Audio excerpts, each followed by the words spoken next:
Pemirsa, jumlah pasien COVID-19 di Bali saat ini cenderung mengalami peningkatan.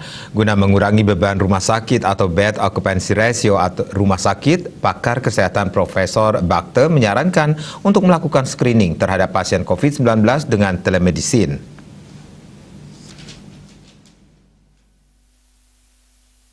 Rektor Universitas Bali Internasional Profesor Imade Bakte mengungkapkan tenaga kesehatan sudah bekerja dengan maksimal.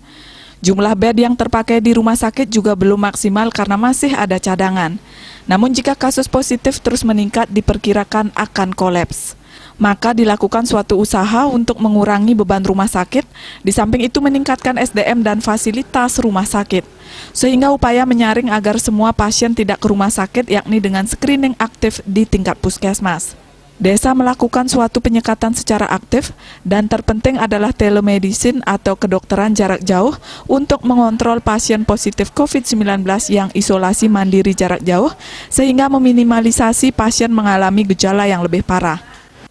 Bagaimana kita melakukan suatu usaha untuk mengurangi beban rumah sakit. Di samping tentu fasilitas ditingkatkan, SDM-nya ditingkatkan, dan sebagainya. Tapi bagaimana kita menyaring supaya tidak semua pasien COVID itu ke rumah sakit. Itu dengan screening aktif. Di tingkat puskesmas, di tingkat desa, melakukan suatu penyekatan secara aktif, dan yang penting sekarang telemedicine, Pak. Telemedicine. Jadi kedokteran jarak jauh. Nah, misalnya ada orang yang tidak bergejala atau gejalanya ringan sekali.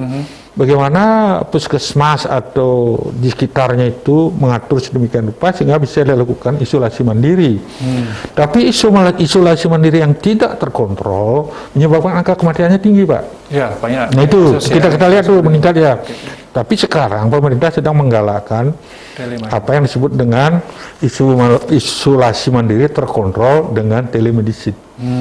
Jadi petugas puskesmas itu akan diberi beban untuk melaporkan entah melalui handphone, melalui HP sekarang kan bisa.